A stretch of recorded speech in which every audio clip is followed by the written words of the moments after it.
Hello दोस्तों। हमसे बहुत सारे लोग पूछते हैं, सर म्यूचुअल फंड से अगर रियल में अमीर बनना है तो उसके लिए हमें क्या करना पड़ेगा। तो दोस्तों, म्यूचुअल फंड से अमीर बनना बहुत ही आसान है, बस आपको कुछ स्टेप्स फॉलो करने पड़ेंगे।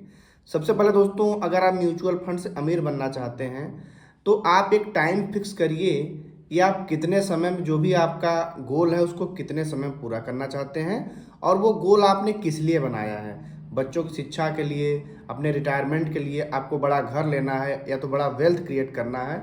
अगर आप ये सोच लेंगे तो इसी सोच के साथ आपको 10 से 15 सालों को समय को भी लेना। अगर आपका समय ज़्यादा है तो आप थोड़ा कम अमाउंट भी लगाएंगे और समय कम है तो आपको ज़्यादा अमाउंट लगाना चाहिए। तो अगर आपने ऐसा सोच लिया, उसके बाद दूसरी जो बात आपको सबसे ध्यान में रखना है, आपको 2 या 3 SIP स्टार्ट कर देना है।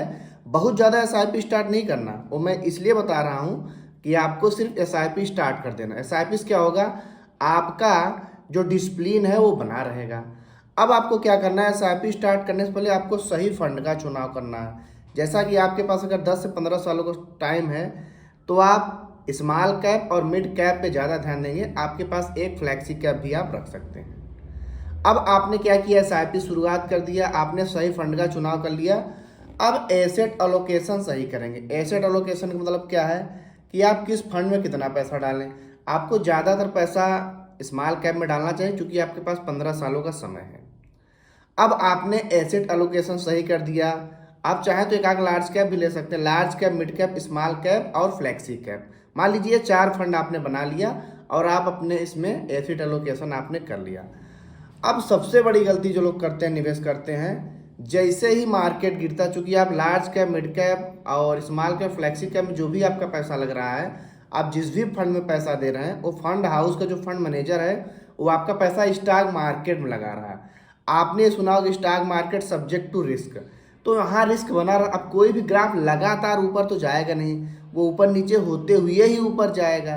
सोना आज इतना महंगा हो गया, अचानक थोड़ी हो गया, वो काफ़ी सस्ता हुआ, महंगा हो, फिर आज ऊपर।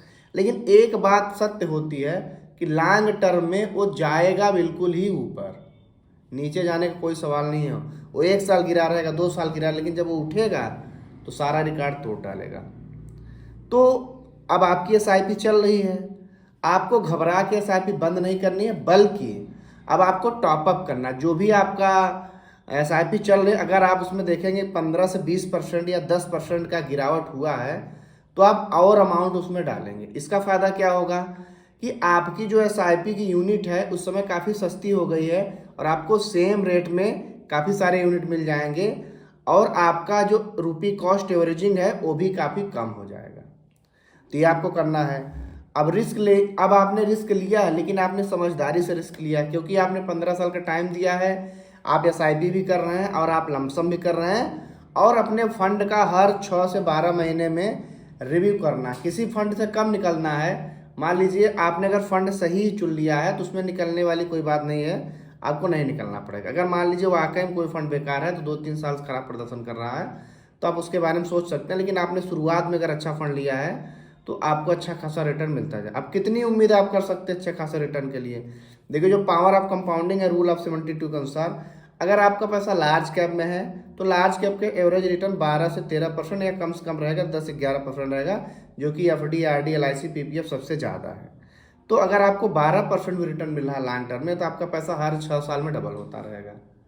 तो चूंकि आपके पास 15 साल का टाइम हैरिजन है तो आपने मिड कैप और स्मॉल कैप में 1 या 2 लिया है, तो वहाँ पे आपका रिटर्न थोड़ा ज़्यादा हो जाता है। मिड कैप में मिलता है 15% तक रिटर्न मिल जाता है, एवरेज की बात बता रहा है, कम ज़्यादा होता रहता है। और स्मॉल कैप में सर्वाधिक रिटर्न मिलता है क्योंकि स्मॉल कैप बहुत तेज़ी से ऊपर जाता है और नीचे भी ज़्यादा आता है। इसीलिए मैं बोल रहा हूँ, जब आपको नीचे आएगा तो उसमें घबराना नहीं है, आपको लमसम करना है। आपके पास पर्याप्त 10 से 15 साल का समय है तो आप लमसम करेंगे तो आपका जो वो गिरावट है वो आपका एवरेज होकर थोड़ा कम हो जाएगा। अब गोल आधारित निवेश करने हमने शुरू में ही आपको बता दिया। आपके 2-3 गोल हैं तो उसके लिए 3-4 अलग अलग फंड ले लेंगे जिससे आप लगातार कंसिस्टेंस रहेंगे। रिटायरमेंट है आपका, बच्चों की पढ़ाई है, उसके बाद आपको अपना वेल्थ क्रिएट करना, घर बनाना, जो भी आपका है, क्योंकि हर इंसान को नॉर्मली यही चीज़ें ज़रूरत होती है। अब देखिए आपको क्या करना है। इतना आपने कर लिया है तो अब बात होती है, जो जितनी जल्दी शुरुआत करेगा उतना ही जल्दी अमीर बनेगा, और जितने ज़्यादा इन्वेस्टमेंट करेगा उतने ज़्यादा उसके पास वेल्थ आएगी। तो यहाँ पे शुरुआत जल्दी करनी। आप सिर्फ सोच रहे हैं मैं अगले साल सोचना शुरू करूँगा, नहीं, इसी साल से शुरुआत करिए, भले ही कम रुपए से करिए। मैंने बोला ना, आप SIP शुरुआत कर सकते हैं। SIP तो आप 100 रुपये से भी शुरुआत कर सकते हैं। 100 रुपये से नहीं करना, आप 5,000 शुरुआत करिए, 10,000 शुरुआत करिए, जितना आपके पास अमाउंट है उतने से आप शुरुआत कर दिए। और जैसे जैसे आपकी इनकम बढ़ती जाए आप SIP के अमाउंट को बढ़ाते जाइए, और जब भी गिरावट हो तो आप वहाँ पर लमसम या टॉपअप करते जाइए। अब अगर आप यही 10 से 15 सालों तक कर लेंगे तो आपको अमीर बनने से कोई रोक नहीं सकता। क्योंकि दोस्तों, आपका जैसे जैसे इनकम बढ़ रहा है आप SIP बढ़ा रहे हैं, और जब मार्केट में गिरावट आ रही है तो वहाँ पे आप लमसम भी कर रहे हैं। तो अगर आप सिर्फ SIP होती तो आपको थोड़ा कम ही रिटर्न मिलता है, लेकिन आप हर बार गिरावट का भी फ़ायदा ले रहे हैं, तो इससे आपको काफ़ी ज़्यादा फायदा होगा। अब देखिए, आपने लक्ष्य भी चुन लिया है, आपने गिरावट को अवसर मान करके आप उसमें लगातार लमसम भी करना शुरू कर दिए हैं। तो दोस्तों, इससे आपका जो संयम है वो भी बना रहेगा। बहुत ज़्यादा गिरावट हुई रहेगी तो आप लमसम करेंगे, थोड़ा गिरावट आपका कम हो जाएगा। और आपने एसेट एलोकेशन को रीबैलेंस भी किया है, लगभग आपने सभी प्रकार के फंड को लिया है, तो आपका सारा एसेट एलोकेशन रीबैलेंस हुआ है।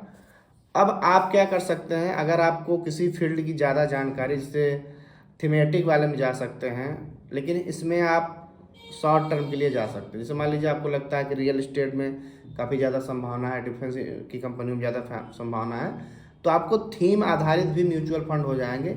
यहाँ का रिटर्न जो होता है काफ़ी हाई होता है, लेकिन यहाँ पर रिस्क भी काफ़ी ज़्यादा होता है, क्योंकि आपका पैसा किसी एक ही प्रकार के फंड में लगा हुआ है। अब देखिए, इतना आपने कर लिया। अब आपको इसी स्ट्रेटजी पर लगातार काम करते रहना। जब भी मार्केट में गिरावट आएगी तो आपको लमसम जरूर करना है। SIP के जैसे जैसे आपकी कमाई बढ़ रही है, आपको SIP को भी बढ़ाते चलना है।